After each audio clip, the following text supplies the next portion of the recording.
Donc au Clos des Roses, on a attaqué la taille cette année un peu comme d'habitude, en décembre, début décembre. En fait, le signe, je dirais, c'est un peu la chute des feuilles. La chute des feuilles est un signe que la sève descend. La sève descend donc des sarments dans les racines, où là, la vigne entame donc ses réserves. Donc là, on va pouvoir tailler sans avoir, lors de la coupe, ce qu'on appelle les pleurs, c'est-à-dire des coulures de sève. Bon, cette année, c'était un petit peu, avec une année un peu atypique, parce qu'on a eu des chaleurs quand même jusqu'à fin novembre. Mais bon, à un moment donné, il faut quand même commencer, il ne faut quand même pas oublier le côté, je dirais, dans le temps. Nous avons décembre, janvier, février. La taille peut également aller jusqu'au mois de mars pour notamment les jeunes plants si l'on craint la gelée printanière.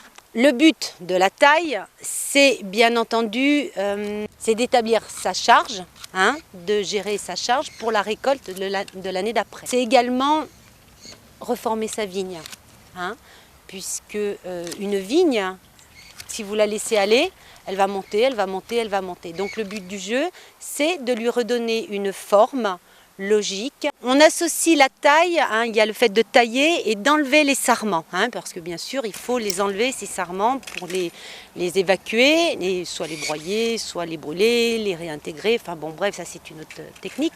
Mais un tailleur, et en enlevant les sarments, il va mettre une semaine, une petite semaine, un bon tailleur, allez 4 jours pour faire 1 hectare, qui, dans la logique des choses, est planté d'après les Côtes de Provence, à 4000 plants hectares.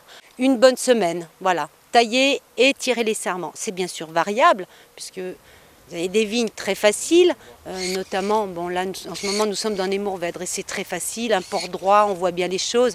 Quand on attaque des syrahs, ou des rôles où là c'est un peu plus exubérant, on met bien la bonne semaine, parce qu'en plus de ça on va mettre même plus de temps à tirer nos sarments qu'à tailler. Donc là nous sommes sur une vigne, bon bien sûr ce sont des vignes âgées, où il faut essayer bien entendu de les resituer au niveau du fil porteur. On voit bien que la vigne a tendance à monter. Donc sur le courson de l'année dernière qui est taillé ici, en général nous prenons toujours celui du bas. Il y en a un ici et un en haut. Donc bien sûr on s'oriente, on va cibler sur celui du bas qui bien entendu est plus bas, donc on rabat la vigne. Mais s'il n'est pas beau, il est clair que nous ne le prendrons pas. Je dis beau, c'est pas d'esthétique, c'est gros, un beau bois, on s'assure qu'il n'ait pas de maladie. Donc dans un premier temps, on le taille en premier pour voir, donc à 2 yeux, je laisse 2 yeux. Alors il y a le bourrillon qui est bien près de l'œil, donc celui-ci bien près, là on ne le compte pas. Mais par contre après là j'ai 1, 2 yeux. Donc je taille au-dessus, dessous le 3e. Je taille, je regarde si mon sarment est bien sain à l'intérieur. Et après à ce moment-là, je peux bien éliminer celui qui est à côté. Voilà. En nettoyant après derrière le bois mort. Voilà. Ici même chose, donc je prends celui du bas. Pour rabattre, donc un œil, 2 yeux, hop, je taille au-dessus du 3e et j'élimine celui d'à côté. Là aussi, pareil. Alors souvent on tourne autour de la vigne pour bien prendre, pour bien tailler, pour bien enlever, que la taille soit bien franche et bien nette. Alors après il y a celui-ci qui est là.